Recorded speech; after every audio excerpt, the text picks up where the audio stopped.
Hey folks, Chris Vandeviver here from WhyLogicProRules.com, and I want to welcome you to Lesson 3 of our EQ Mini-Course. Now, a quick recap. In Lesson 1, we learned how to identify where the problem areas are in your static mix and where you're going to need to focus in terms of EQ, even before you start EQing or mixing or anything at the very beginning. And we do this using Logic's Match EQ to analyze your unmixed mix and then compare those scientific results against several reference mixes. And this helps you identify where the balances and imbalances are. In Lesson 2, we learned that you have to make room for space and clarity. Everybody wants space and clarity, and it turns out that there are frequencies that you can't quite hear, but are taking away from that and are muddying up your mix. So we use high-pass filters to cut away and remove those muddying frequencies. If you haven't watched Lesson 1 or 2, the links are down below. Now, in Lesson 3 today, we're going to focus on EQ in a very specific way, and that is broad stroke EQing. We're going to think about EQ in very broad strokes, not 20 hertz to 20K. We're not going to look at 8 different filters, just low, mids, or highs. That's it. Your goal should be to get to a balanced mix as quickly and efficiently as possible. Not the best mix, a balanced mix quickly. And so I use a third-party plugin. It's a free plugin, and the link will be down below as well for that, by a company called Tokyo Dawn Labs, and it's called the Slick EQ. Now, I don't want you to think that because I'm using a third-party plugin that the channel EQ is not a good EQ. It's fantastic. I've just found that for me, psychologically and workflow-wise, when I'm starting out a mix and working in broad strokes, the channel EQ is just not necessarily the best option. It's a great option, just not necessarily the best. For example, the Slick EQ, if you take a look, it may look a little complicated, but you just have low, mid, or high. That's it.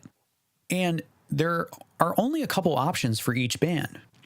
You can adjust the boost or cut of each band, but you can never impact the boost or cut at the same time as the frequency. You have to pick one at a time to adjust. And then you are given very little options in terms of what kind of EQ curves. The mid band is a parametric band, much like this. And with the low and the highs, you either get a low shelf or a high shelf or a parametric band for each. You don't even get to pick how wide the band is. You just get to pick a shelf or a band. So the other thing I really like about the Slick EQ is there's no visual information. There's no curves to look at. If I boost this by 18 decibels, it looks no different from where I cut 18 decibels. The only thing that's different is that little hatch mark that tells you where you are on the dial. But that's it. I think this is very empowering. It seems counterintuitive. It feels like that you should have more control and more options, and then you'll have better results. But I found that it's very much the opposite. The more controls, the more options, the more visual information, the more you spend time debating and wondering and contemplating if you're making the right decision. We just want to get to the finish line as quickly as possible. We don't want to spend a lot of time hemming and hawing. With a channel EQ, you have 8 filters to pick from, which kind of begs the question, how many of the filters should you use, even though that doesn't matter. You can adjust multiple parameters at a time, like I can slide this up and down the frequency range and boost or cut it at the same time, which is like a little too much action all at once. And, you know, for a long time, I would like make boosts and cuts, and I would look at this and think to myself, does that look right? And when it comes to sound, looks don't matter at all. It doesn't matter what it looks like. All that matters is what it sounds like. But for at least me anyways, it was hard to disassociate from that for a long time. Again, makes the Slick EQ great because it doesn't look any different any which way that you put it. The last thing I really like about the Slick EQ is the automatic gain compensation. And what that means is if I boost this frequency, let's set it to 80 hertz, by 18 decibels, it will sound no louder than it did originally. And if I cut it by 18 decibels, it sounds no quieter than it did originally. This is really important. It's easy when it comes to EQing to be tricked by differences in volume. Like if I set this to 80 hertz, and I boost it by, well, let's do the same, 18 decibels. Okay, I'm going to solo this drum kit. And let's take a listen before and after.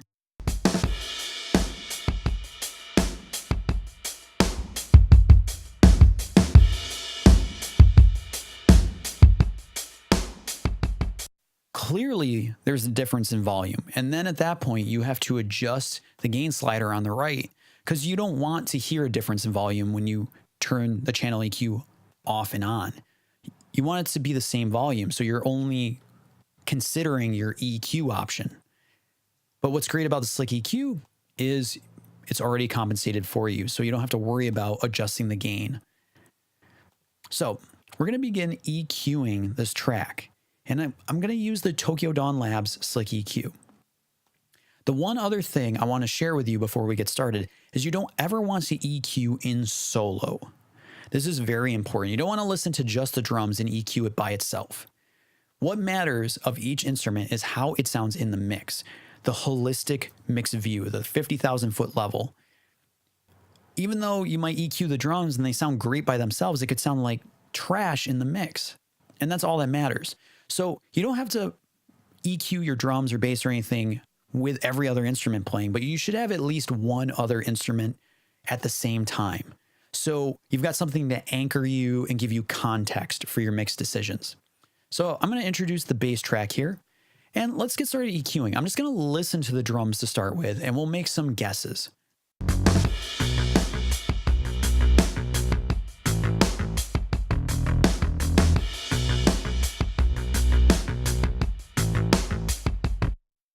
So I know from lesson 1 that this mix overall is lacking in the top end. I also know that the low end might be a little too heavy, but I'm going to focus on the other instruments first instead of my kick drum or my bass. And, you know, I'm feeling like these drums are a little boxy and they're lacking a shimmery, airy top end for those cymbals. So I'm going to boost to start with, find the frequencies that I want to boost or cut, and then set them to more reasonable, palatable amounts. It's always good to boost dramatically at first so you can quickly identify what you're trying to change.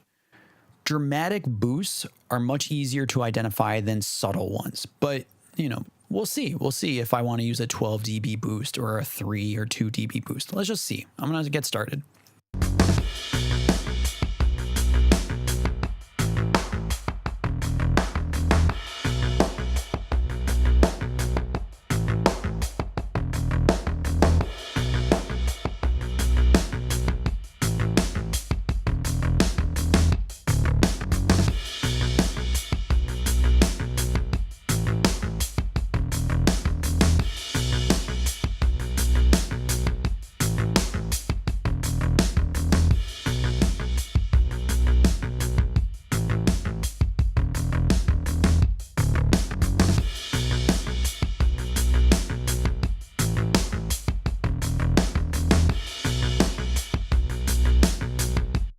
Okay, so the conclusions I came to, number one, we knew that I thought the drum sounded a little boxy, and I find that the frequency range between 300 hertz, 700 hertz tends to be where those boxy tones live. So I cut around 628 hertz. Then I boosted the top end at about 5K with a high shelf and about 3 decibels because I wanted to hear a little more air in those cymbals. And then I decided, even though we know that the low end tends to be a little bunchy in this mix, I wanted to hear more of the kick. So I boosted around 79 hertz and I used a parametric band. Easy, low, mid, high, let's move on. So now I want to introduce the vocals. And I found that if you can get the drums, bass, and vocals to all hang together, then you're in a pretty good spot to start introducing other instruments around those three. So let's bring in the vocals, bring in my Tokyo Dawn Labs Slick EQ, and let's just take a listen to the vocals. I've been around for a while, and who knows again. I've pulled myself from the ashes. I will if I wake up. Okay, so what I'm hearing is number one, definitely needs some more airiness at the top of the vocals, so there's more sparkle. I think that there's something kind of nasally happening with the vocalist, and I think it's because of the proximity effect of the vocalist to the microphone. So probably something in the low mids I want to cut out. And I think I want to give her a little more bite, so I'm thinking the upper mids. So let's take a look. I've been around for a while, and who knows again. I've pulled myself from the ashes. I will if I